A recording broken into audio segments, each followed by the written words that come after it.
Halo semuanya, video kali ini adalah alur cerita dari film Indonesia yang berjudul Ghostbusters. Film ini dibintangi oleh Tora Sudiro, Wulan Guritno, dan Gary Iskak.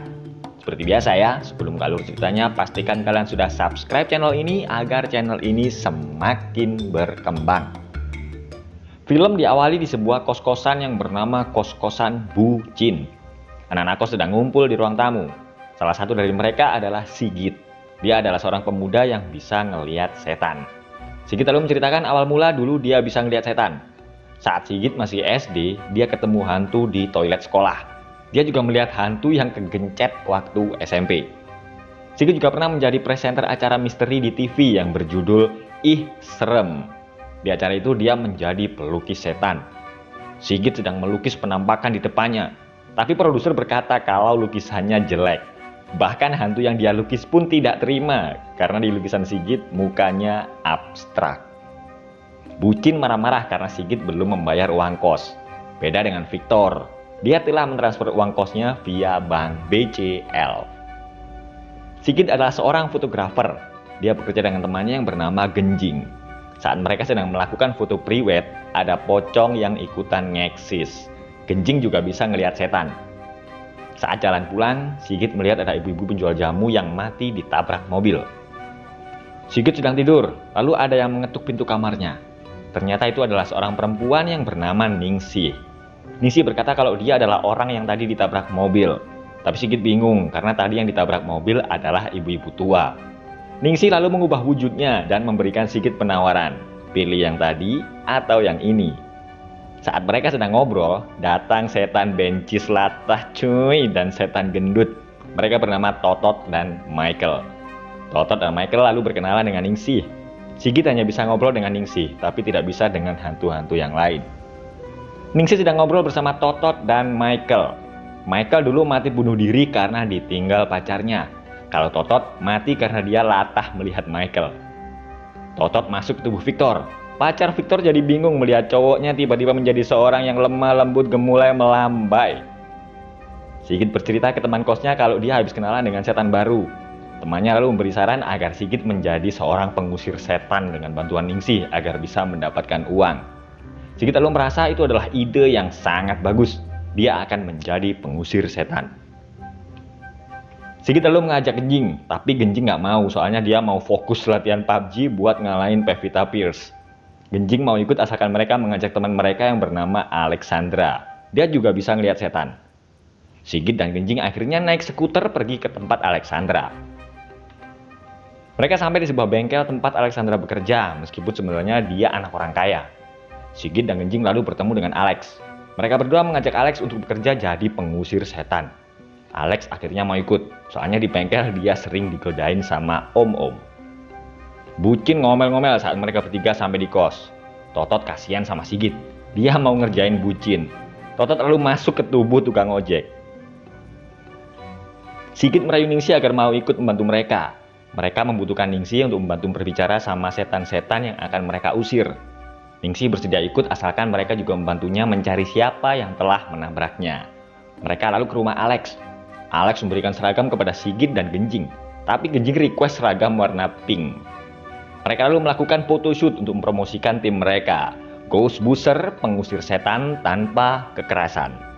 Sigit dan kawan-kawan lalu melakukan promosi dengan menyebar pamflet ke seluruh kota dan mereka juga sudah memiliki kendaraan sendiri.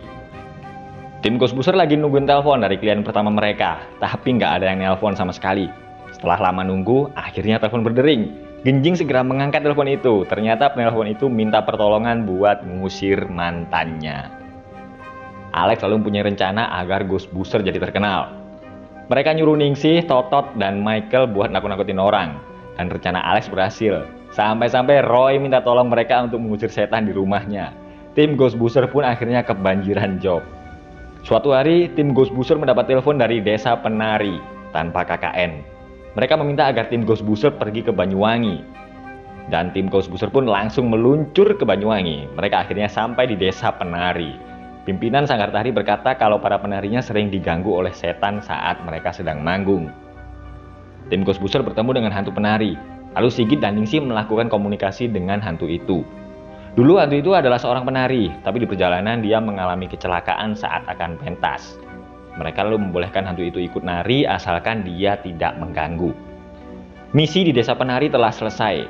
Tim Ghostbuster mendapat telepon dari PT Sepoi-Sepoi dekatnya panti pijat. Tim lalu segera meluncur. Di sana mereka ditemui langsung oleh sang direktur yang bernama Pak Adi. Sigit langsung otomatis melotot saat melihat Mbak OB yang cantik. PT Sepoi-Sepoi adalah PT yang menjalankan usaha bioskop. Pak Adi bercerita kalau suatu malam dia sedang ngecek bioskop. Tiba-tiba layar bioskop menyala sendiri. Dan katanya para penonton juga sering diganggu sama setan. Mbak OB yang cantik mengantar minuman.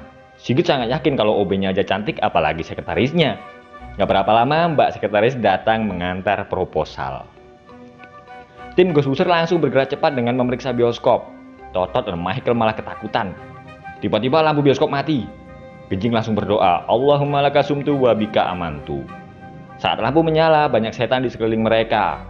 Mereka adalah setan yang masih gentayangan karena saat jadi karyawan di bioskop, gaji mereka belum dibayar. Akhirnya setan-setan itu mendapatkan gaji mereka dan kasus bioskop angker sudah teratasi. Bucin menagih uang kos Sigit yang nunggak setahun. Bucin langsung lemes saat Sigit mau membayar kos selama 3 tahun. Dia juga memberi uang Bucin untuk membeli daster. Bucin pun langsung berubah menjadi sangat baik kepada Sigit. Alex dan yang lain kedatangan setan misterius. Dia bernama Pak Hartanto. Dia meminta tolong Ghostbuster untuk memeriksa rumahnya. Istri dan pembantunya yang juga sudah menjadi hantu sedang terjebak di rumah itu dan gak bisa keluar.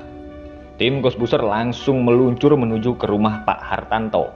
Pak Hartanto tidak ikut masuk karena dia takut sama istrinya. Tim akan memeriksa keadaan rumah, tapi Nisi berkata kalau mereka tidak bisa masuk karena digembok. Mereka lalu mencari jalan lain. Istri Pak Hartanto ternyata cantik juga, kata Sigit. Ghostbuster lalu memeriksa keadaan rumah. Mereka akhirnya bertemu dengan sesosok hantu perempuan yang memakai mukena. Dan hantu itu langsung menyerang tim Ghostbuster. Genjing menderita luka parah karena dia keserempet sedikit pisau. Sigit dan Alex melanjutkan pencarian, sementara Genjing ditemani oleh Ningsih. Alex kaget karena keran air tiba-tiba menyala sendiri dan tidak ada siapa-siapa di dalam. Sigit lalu menemukan sebuah buku dan pulpen seperti di film Pari Hotter.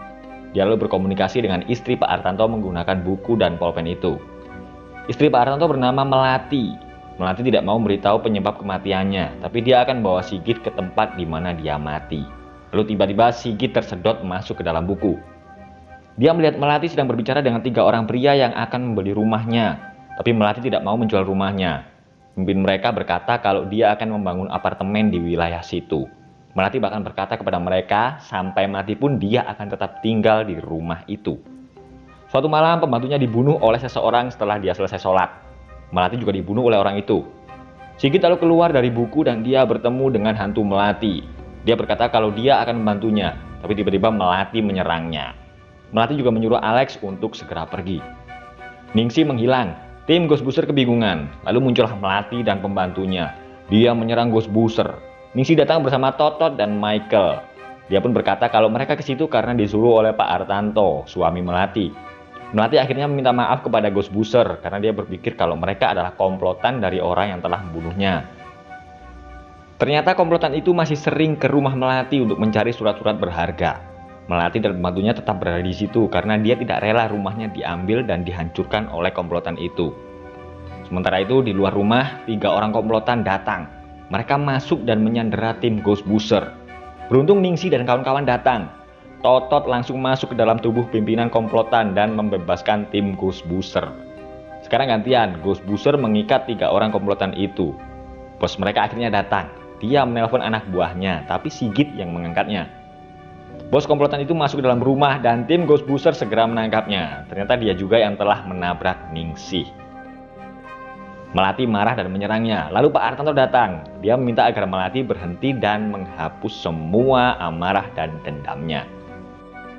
Para komplotan itu akhirnya ditangkap polisi.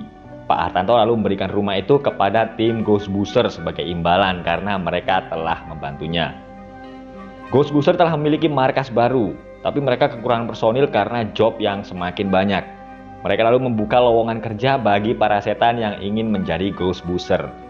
Salah satu dari pelamar adalah Pak Adi. Ternyata dia mati karena kepleset di bioskop. Dan dia jadi tuyul karena dia nyolong uang perusahaan. Lalu ada pembantu Pak Hartanto juga. Katanya bapak sama ibu pacaran terus, makanya dia mau kerja. Victor juga ikut melamar. Dia mati bunuh diri karena diputusin pacarnya. Ghostbuster, pengusir setan tanpa kekerasan. Nah, itulah tadi alur cerita dari film horor komedi Indonesia yang berjudul Ghostbuster. Semoga kalian terhibur dan pastikan kalian sudah subscribe channel ini untuk alur cerita film berikutnya. Bye-bye.